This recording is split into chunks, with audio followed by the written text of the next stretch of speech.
अस्सलामु अलैकुम वरहमतुल्लाहि वबरकातुहू। अल्हम्दुलिल्लाहि वलिय्यिही वस्सलातु वस्सलामु अला नबिय्यि व आलिही व सहबिही व बारक वसल्लम। क़ाल अल्लाहु तआला व तबारक फ़िल क़ुरआनिल मजीद वल फ़ुरक़ानिल हमीद। बिस्मिल्लाहिर रहमानिर रहीम। क़द अफ़लह मन तज़क्का व ज़करा अस्म रब्बिही फ़सल्ला बल तुसिरूनल हयातद दुनिया वल आखिरतु खैरुम व अबक़ा इन्न हाज़ा लफ़िस्सुहुफ़िल ऊला सुहुफ़ इब्राहीम व मूसा। सदक़ल्लाहु मौलानल अज़ीम व सदक़ा रसूलुहुन नबियुल करीमुर रऊफ़ुर रहीम। अल्लाहुम्मा नव्विर क़ुलूबना बिल क़ुरआन व ज़य्यिन अख़लाक़ना बिल क़ुरआन व अदख़िलनल जन्नत बिल क़ुरआन व नज्जिना मिनन नार बिल क़ुरआन। क़ाल अल्लाहु तआला व तबारक फ़ी शान हबीबिही मुख़बिरन व आमिरा इन्नल्लाह व मलाइकतहु युसल्लूना अलन नबी या अय्युहल्लज़ीना आमनू सल्लु अलैहि व सल्लिमू तस्लीमा। अल्लाहुम्मा सल्लि अला सय्यिदिना व मौलाना मुहम्मदिन मादनिल जूद वल करम सलातन व सलामन अलैका या सय्यदी या रसूलल्लाह व अला आलिका व अस्हाबिका या हबीबल्लाह।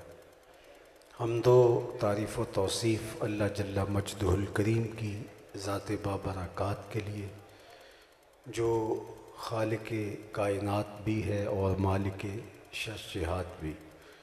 अल्लाह जल्ला व अला की हम्दो सना के बाद रसूल रहमत शफ़ी मुअज़्ज़म नबी मुहतशम हुज़ूर ख़त्मुल मरतबत सल्लल्लाहु अलैहि व आलिहि वसल्लम के हुज़ूर नाज़ में अपनी अक़ीदतों, इरादतों और महब्बतों का ख़िराज पेश करने के बाद आली मरतबत सदर मजलिस हाज़ा जानशीन फ़क़ीह आज़म पाकिस्तान हज़रत क़िबला नूरी साहिब ज़ीदा मजदहू इल्मुहु अमलुहु उम्रुहु व शरफ़ुहु ज़ी वक़ार उलमाए किराम मशाइख़ अज़्ज़ाम मुहतशम सामीन हाज़रीन, अस्सलामु अलैकुम व रहमतुल्लाहि व बरकातुहू।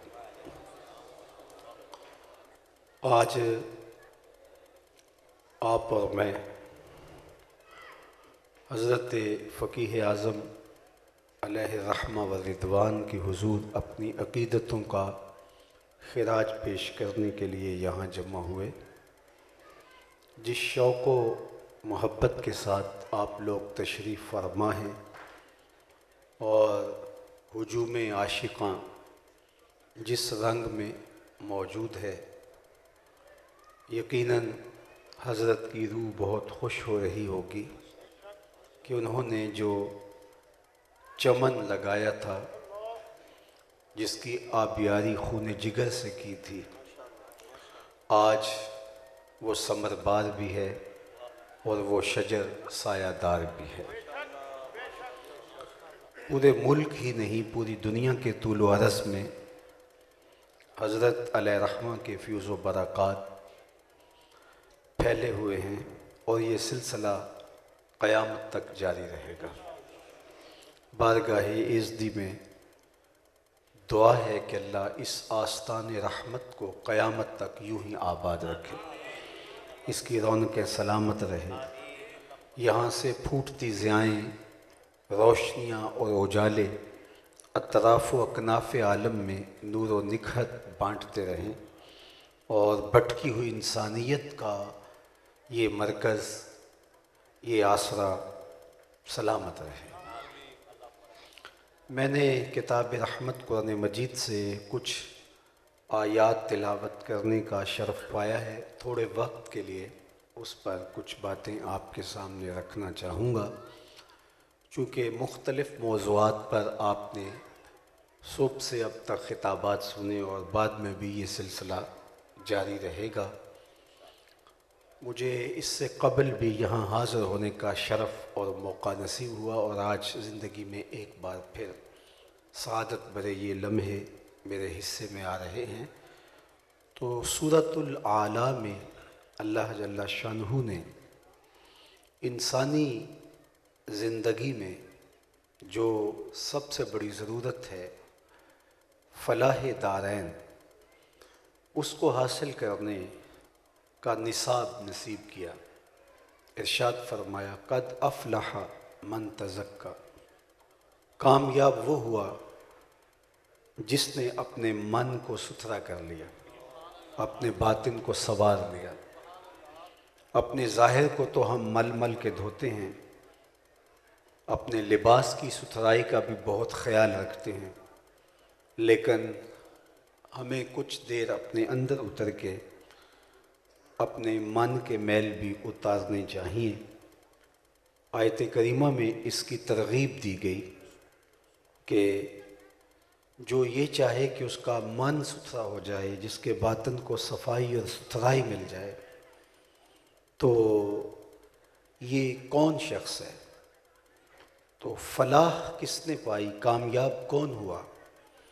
जिसने अपने मन की पाकीज़गी का सामान कर लिया, तज़किया नफ्स कर लिया, तस्फिया बातिन का सामान कर लिया, अपने अंदर के मैल खुरच दिए और अंदर को मुसफ़ा व मुज़क्का कर दिया।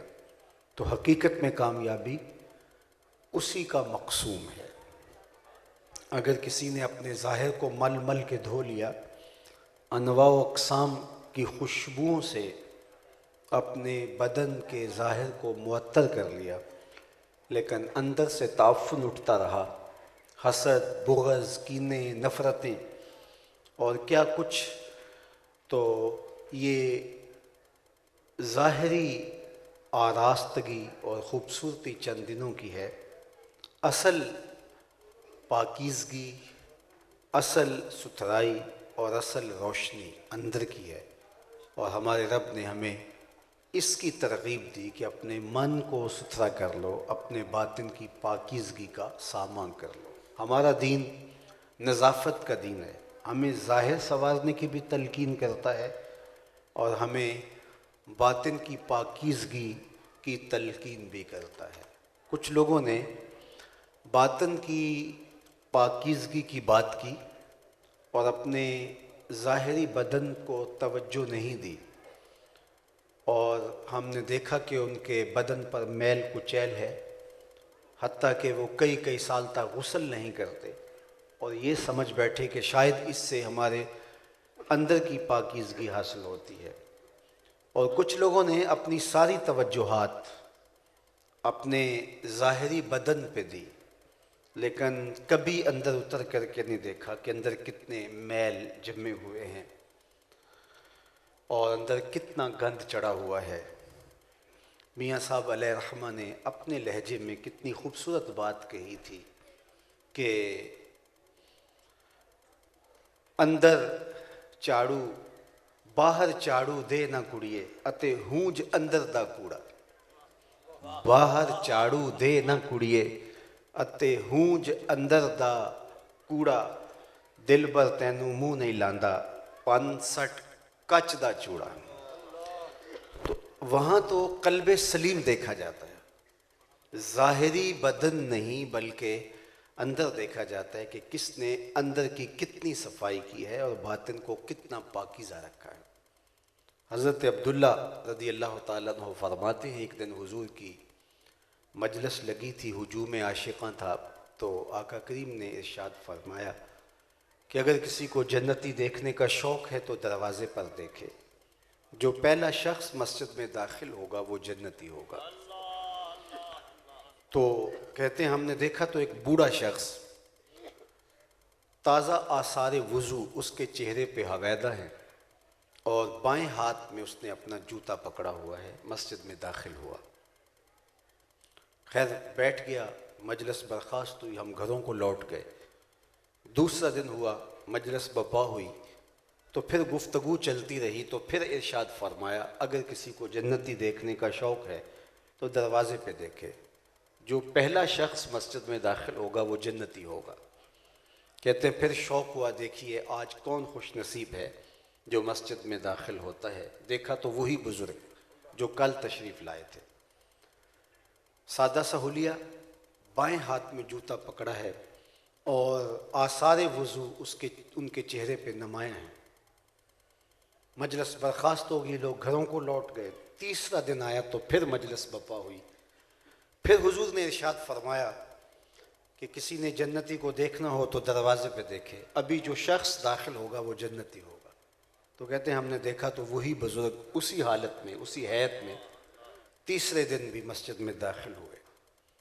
जब मजलिस बर्खास्त हुई, लोग घरों को लौटने लगे, तो मैं उन बुजुर्गों के पीछे चल पड़ा और मैंने कहा कि मेरी वालिद गिरामी से थोड़ी सी शिकन रंजी सी हो गई है, तो मैं 3 दिन आपके साथ गुजारना चाहता हूँ, क्या मुझे आप अपने घर में रख लेंगे?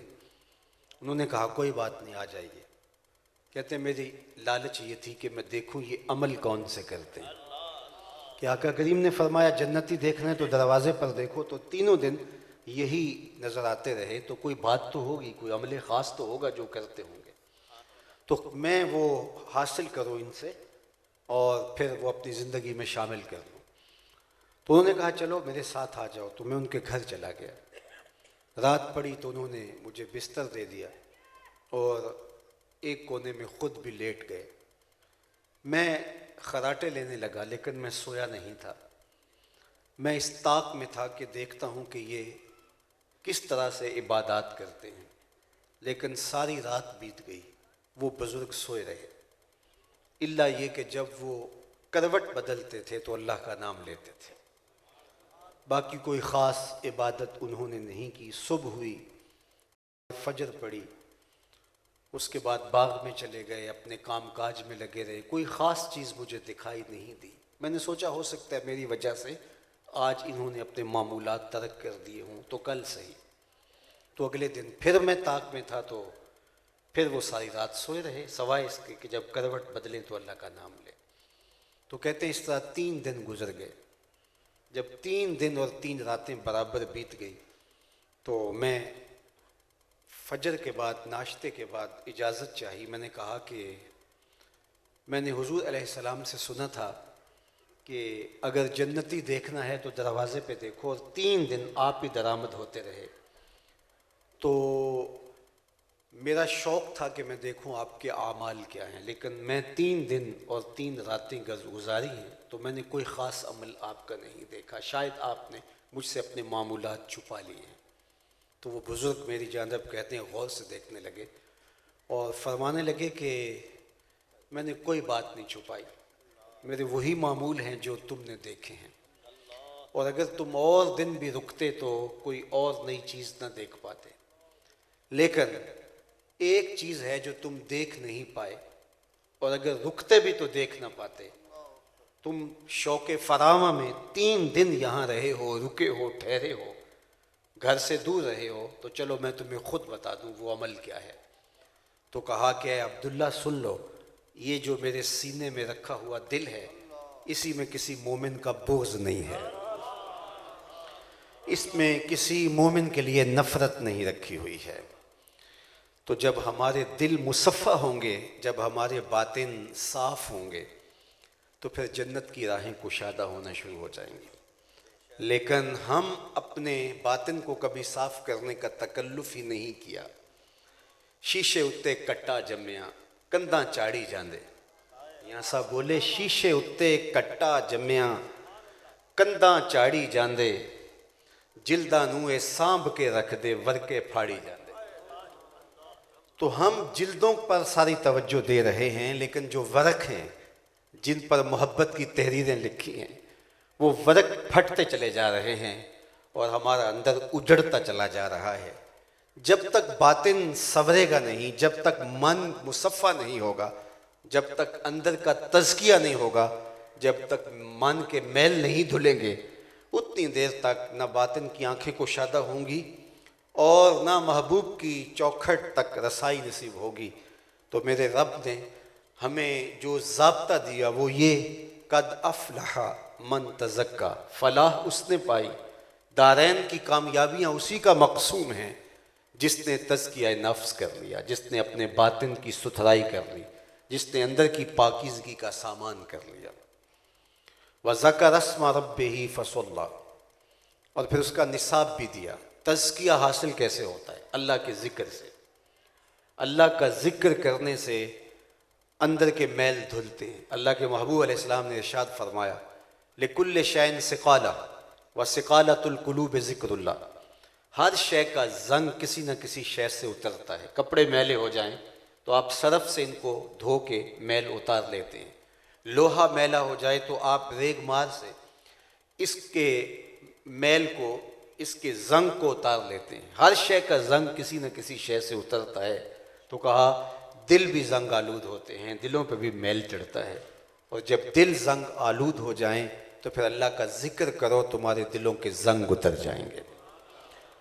हमारे सूफिया फरमाते हैं कि जब एक मर्तबा सालिक अल्लाह कहता है तो अल्लाह उस बंदे की तरफ नजर रहमत से देखता है, और अल्लाह जिसकी तरफ नजर रहमत से देखे उसके 70 गुना जल के राख हो जाते हैं।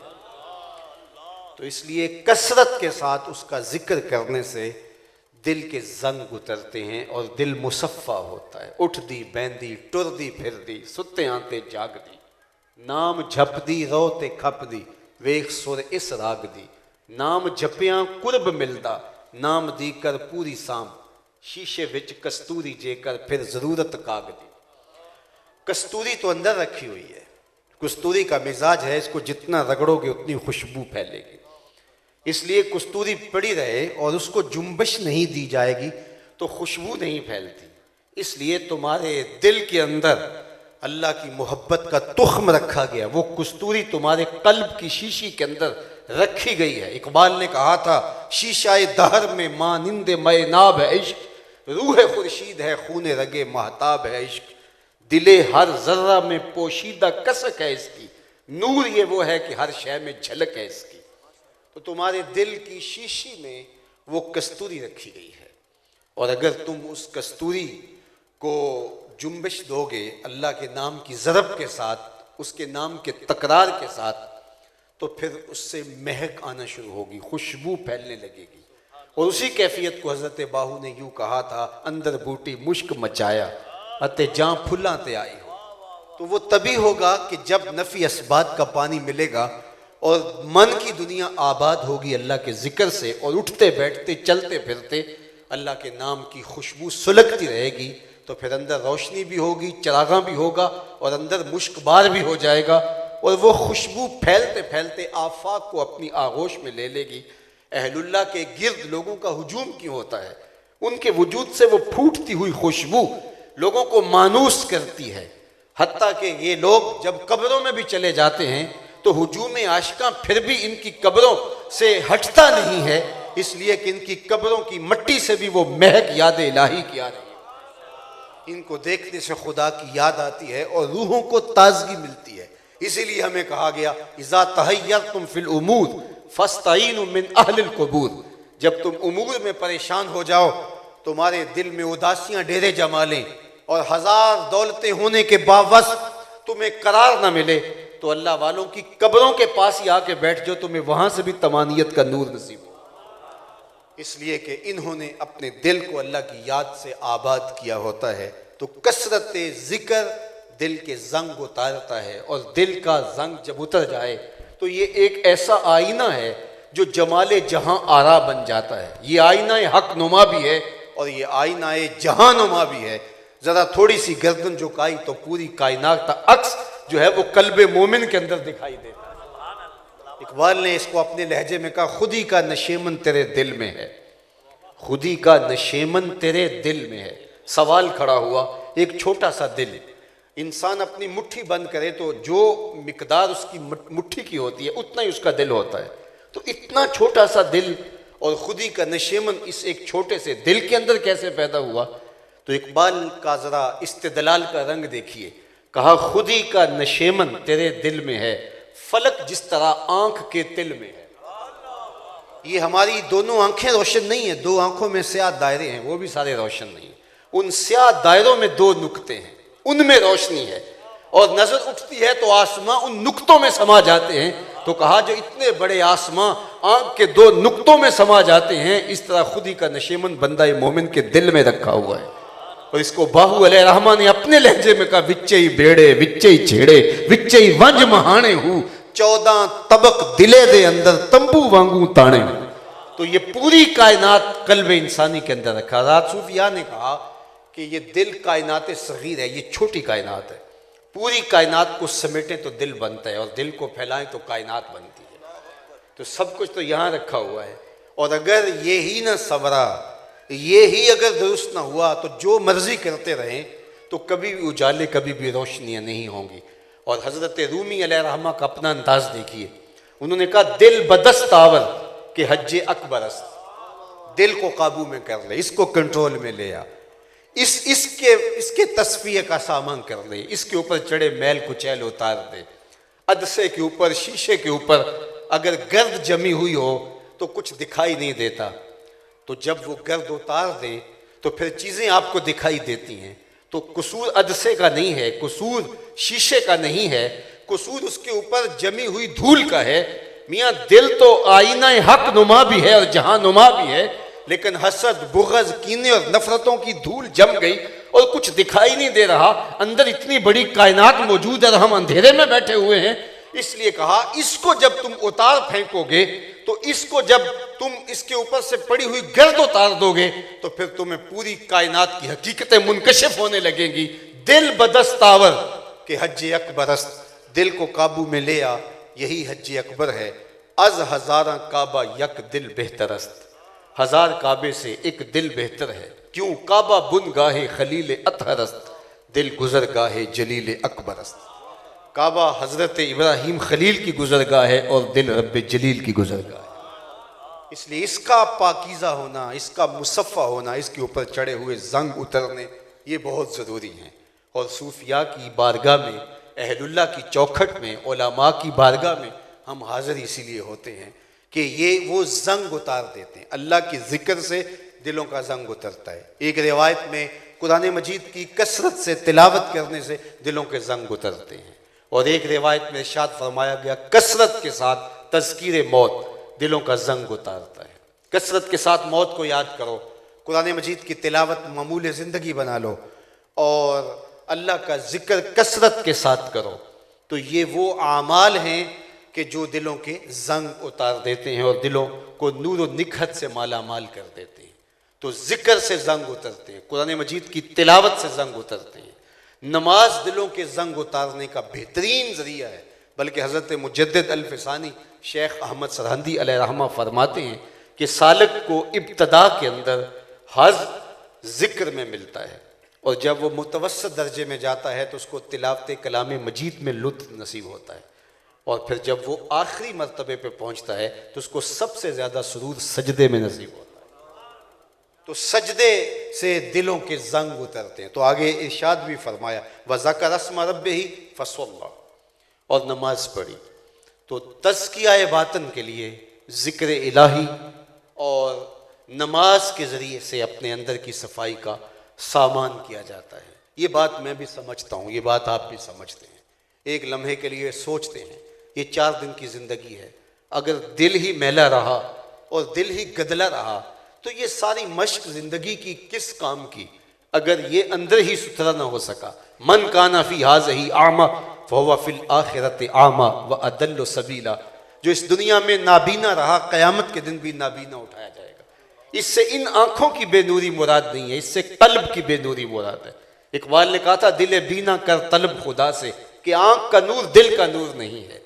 तो उस वक्त नाबीने उठाए जाएंगे और वो कहेगा मालिक लेमा हशरतनी आमा वक़द कुन्तु बसीरा, मालिक मुझे तो आंखें दी गई थी, मैं तो देखा करता था, लेकिन आज मैं नाबीना क्यों उठाया गया हूँ। तो आज मैं भी सोचता हूँ एक लम्हे के लिए कि यार जब दिल की ज़िंदगी ही ज़िंदगी है, हकीकत तो तभी नसीब होगी जब दिल जिंदा होगा, दिल को नूर नसीब होगा। तो फिर आइए हम जो मश्क ज़िंदगी की कर रहे हैं उसमें अव्वलियत तो यह है कि अपने दिल को संवारने के लिए, दिल के तज़किए के लिए काम करें। तो एकदम ख्याल जाता है, लेकिन ये दुनियावी लज्जात फिर हमको घेर लेती हैं। तो आइए कुरान मजीद में हमारी इस कमज़ोरी की तरफ इशारा करते हुए इरशाद फरमाया बल तो सिरून हयात दुनिया, तुम्हारा मसला क्या है, तुम जीती दुनिया के पीछे भागते हो। सवेर से लेकर शाम तक और शाम से लेकर सवेर तक तुम्हारी मशक हुसूल ज़र है, दौलत में इजाफा करना, दौलत कमाना, आसूदा ज़िंदगी की हुसूल की जद्दोजहद। तुम्हारा ज़िंदगी का सारा लफ़ो नशर यही बन के रह गया है कि ज़िंदगी की ज़ाहरी शक्ल कैसे बेहतर निकले। बल तो सिरून अल हयात दुनिया वल आखिरत खैरुम व अबका। हालांकि अमर वाक़ई ये है कि आखिरत बेहतर भी है और दायमी भी है। बेहतर और दायमी के बदले में आर्जी और जो कमतर है उसको हासिल करने के लिए ज़िंदगी लगा देना, ये कोई दानिशमंदी नहीं होगी। इसलिए हमें जो बेहतर है, और बेहतर कितनी और मुस्तकिल कितनी है आखिरत की ज़िंदगी, और ये दुनिया की ज़िंदगी आर्जी और जो है वो कमतर कितनी है। तो मैं सिर्फ 2-3 रिवायात आपके सामने अर्ज़ करके अपनी गुफ्तगू को समेट के इस मफहूम को आप तक पहुँचाने की कोशिश करूँगा। दुनिया और आखिरत की मिसाल अल्लाह के महबूब अलैहिस्सलाम ने इरशाद फरमाई कि ये दुनिया और आखिरत, इन दोनों का मुआजना ज़रा देखिए। एक तो खैर व अब का, पहली बात आखिरत बेहतर है, और दूसरी बात अब का दायमी है, ये ख़त्म हो जाने वाली। और दूसरा ये है भी जो है वो कम तर। हज़रत इमाम राज़ी अलैहि रहमा ने लिखा है इसी आयत करीमा के तहत कि आखिरत के पत्थर भी मिल जाएं और दुनिया के हीरे जवाहरात भी हाथ में आ जाएं तो फिर भी वो बेहतर है, इसलिए कि वो दायमी है। और दूसरी बात यह है कि आखिरत दुनिया के मुकाबले में जब इसका मुआजना किया जाए तो दुनिया आखिरत के मुकाबले में बेचती क्या है। अल्लाह के महबूब अलैहिस्सलाम से सुनिए, फरमाया कि जिसको जन्नत में एक कोड़ा रखने की जगह मिल जाए, एक असा रखने की, एक डंडा रखने की जगह मिल जाए, सिर्फ इतनी जगह अगर जन्नत में किसी के पास हो, दुनिया व माफी हा से वो जगह ज्यादा कीमती है। ये है जन्नत की कीमत, ये प्रॉपर्टी वैल्यू है ना। आप दूर दराज देहात के अंदर कोई 2-4 एकड़ भी फरोख्त करें तो यहाँ बसीरपुर बाजार में हो सकता है 2-4 एकड़ के बदले में एक मरले की एक दुकान खरीद पाएं। उस जगह का और इस जगह का प्रॉपर्टी वैल्यू का फ़र्क है। और यहाँ से एक दुकान फरोख्त करके आप मीनार पाकिस्तान के कुर्ब में आज़ादी चौक में कोई ख़रीदना चाहें तो हो सकता है कि चंद फुट जगह इसके बदले में आपको मिल सके। सबसे दुनिया में महंगी जगहें हरामैन के आसपास हैं या टाइम स्क्वायर के आसपास की जगह जो है, ये सबसे वहाँ जगह कीमती है। तो यहाँ मुरब्बों के मुरब्बे फरोख्त करें और वहाँ चंद फुटों में जगह मिलती है, तो जगह जगह की प्रॉपर्टी वैल्यू है। अब जन्नत की प्रॉपर्टी वैल्यू अल्लाह के रसूल बयान फरमा रहे हैं कि जन्नत में अगर किसी को एक असा रखने की, एक कोड़े की जगह मिल गई, दुनिया व माफी हा से वो जगह ज्यादा कीमती है। 7 बर्रे आज़मों पर फैली हुई कायनात, मालियाती इदारों के पास सरमाया, हुकूमतों के ख़जानों में रखी हुई दौलतें, लोगों के साथ ज़ाती सरमाए, पहाड़ों की कूख में छुपे हुए ख़जाने, समुंदर की तह में रखे हुए मोती, ज़मीनों की कूख में रखे हुए ख़जाने, ये सारे एक पलड़े में रख दिए जाएं और जन्नत में एक असा रखने की जगह फिर भी कीमती है, ये उसके बराबर नहीं हो सकती है। अल्लाह अकबर, ये है जन्नत की प्रॉपर्टी वैल्यू। अब जन्नत में सबसे कम जगह किसके पास होगी? तो जाहिर है सबसे थोड़ी जगह उसी के पास होगी जो सबसे आखिर में जन्नत में जाएगा। जिस तरह हदीस बुखारी है कि जो सबसे आखिर में जहन्नुम में से निकाल करके जन्नत में जाएगा तो अल्लाह जल्ला शानहू के हुजूर पेश होगा। बल्कि मुस्तद फिरदौस दैलवी में रिवायत है कि हुजूर ने इरशाद फरमाया, मैं उस शख्स का नाम भी जानता हूँ जो जहन्नुम के झटके सह करके, दुख सह करके फिर जो है वो निकाला जाएगा और फिर जन्नत में भेजा जाएगा। तो हदीस बुखारी है कि जब निकाला जाएगा तो अल्लाह के रूबरू पेश होगा और अल्लाह ताला फरमाएगा कि तेरी कोई तमन्ना, तेरी कोई आरज़ू। तो अगरचे ये जो सबसे आखिर में जहन्नुम से निकाला गया ये वही शख्स होगा जिसने रज के गुनाह किए होंगे, कोई कसर नहीं छोड़ी होगी। लेकिन गालिब ने कहा था, हज़ारों ख्वाहिशें ऐसी कि हर ख्वाहिश पे दम निकले, बहुत निकले मेरे अरमान लेकिन फिर भी कम निकले। वो कहेगा मालिक ये अल्लाह जल्ला शानु फरमाएगा, लका मा तमन्नैता, जो तूने तमन्ना की जा तुझे अता कर दिया, अब तू जन्नत में चला जा। उसके लिए तो यही गनीमत होगा कि जहन्नुम से निकाल लिया गया, इराफ पे भी रख दिया जाए तो काफ़ी है। और अगर जन्नत है तो साया दीवार जन्नत में जगह मिल जाए तो उसके लिए काफ़ी है। और जन्नत में जाना नसीब होता है तो एक झोंपड़ा भी 2 मरले का दस्तयाब हो जाए तो उसकी तो मौज है, लेकिन उसे कहा जाएगा जन्नत में चला जा और तेरे लिए जन्नत में दुनिया से 10 गुना जगह है। 7 बर्रे आज़मों पे फैली हुई कायनात को 10 से ज़रब दे, कहा जाएगा 10 गुना जगह है तेरे लिए जन्नत में। तो हैरत से उसकी आंखें फटी की फटी रह जाएंगी, उसे हैरत का झटका लगेगा और कहेगा अतस्खर व अंतल मालिक, मेरे रब तू रब हो के मुझसे मजाक कर रहे। फदाहिकन नबी हत्ता बदत अनियाबहू, ये बयान करते करते हुजूर भी मुस्कुराने लगे और हुजूर इतना मुस्कुराए कि हुजूर की दाढ़े सहाबा को नजर आने लगे। उसे यकीन नहीं आ रहा होगा, वो हैरत के झटके खा रहा होगा कि मैं तो दीवार रखते हुए हमसाए के 2 इंच दबा लिए और जहन्नम का खरीदार बन गया और दुनिया से 10 गुना जगह। अल्लाह अकबर, वो जन्नत जिसकी प्रॉपर्टी वैल्यू ये है कि एक डंडा रखने की जगह मिल जाए, दुनिया व माफिया से वो जगह कीमती है।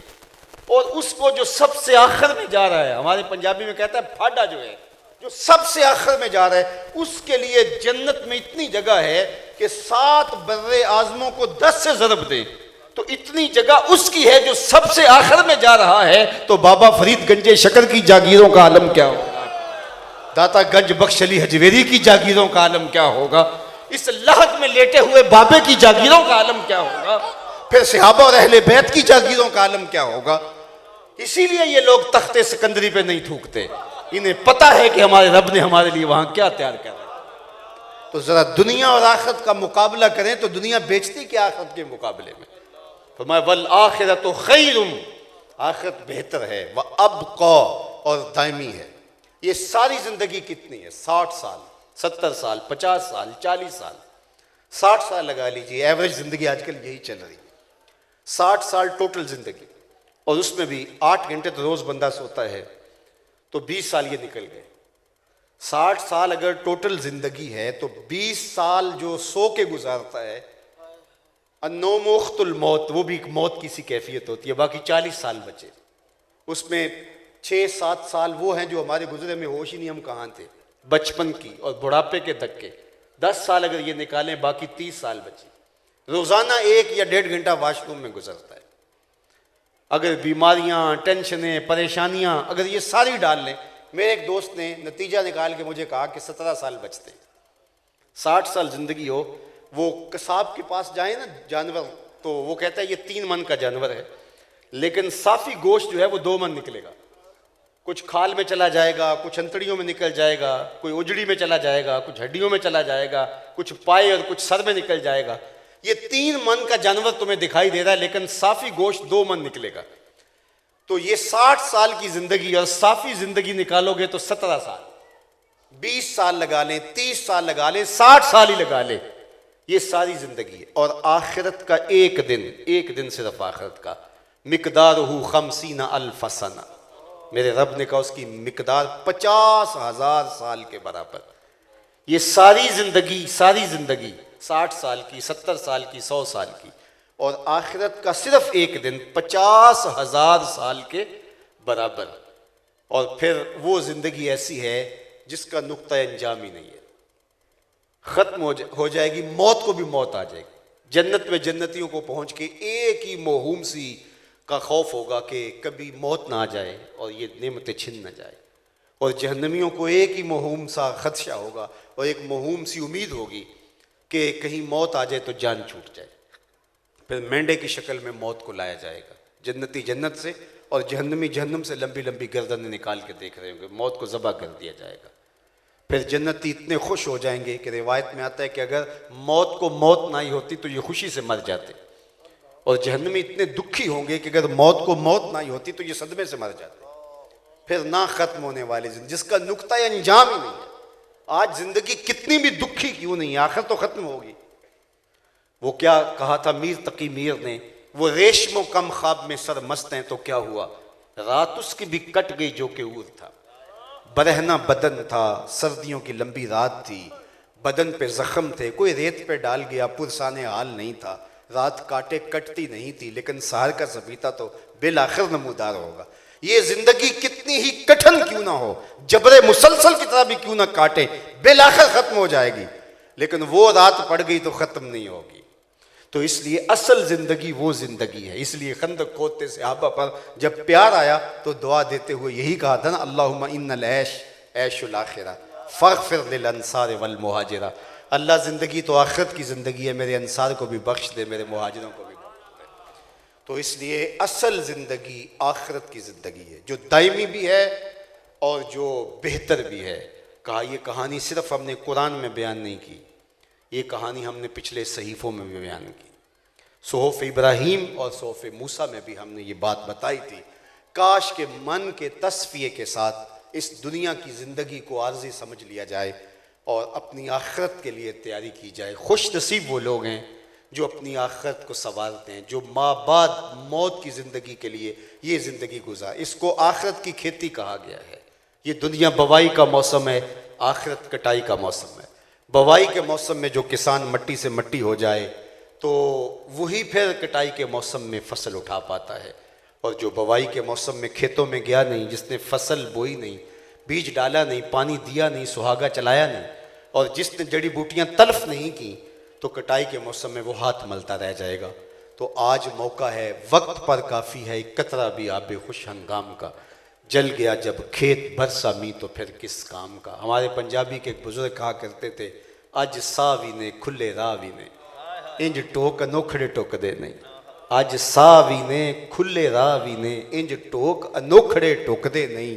टुर पवें ते पैंडे मुक जांदे, घर बैठिया फासले मुकदे नहीं। एक एक कदम तुम्हें मंजिल के करीब करता चला जाएगा। आज इस आलीशान उर्से मुबारक की मजलिस में आने वालों, ज़िंदगी का ज़रूर मुहासबा करो और एक एक कदम खैर की तरफ उठाते चलते जाओ। यही बुज़ुर्गों की तालीमात, फट्टी पे बैठ के सारी ज़िंदगी इन्होंने यही सबक दिया, यही दर्स दिया, और आज इनकी कब्र नूर से यही आवाज़ आ रही है कि अपने आप को अपने रब के हुजूर हाजिर करने के लिए तैयारी करो।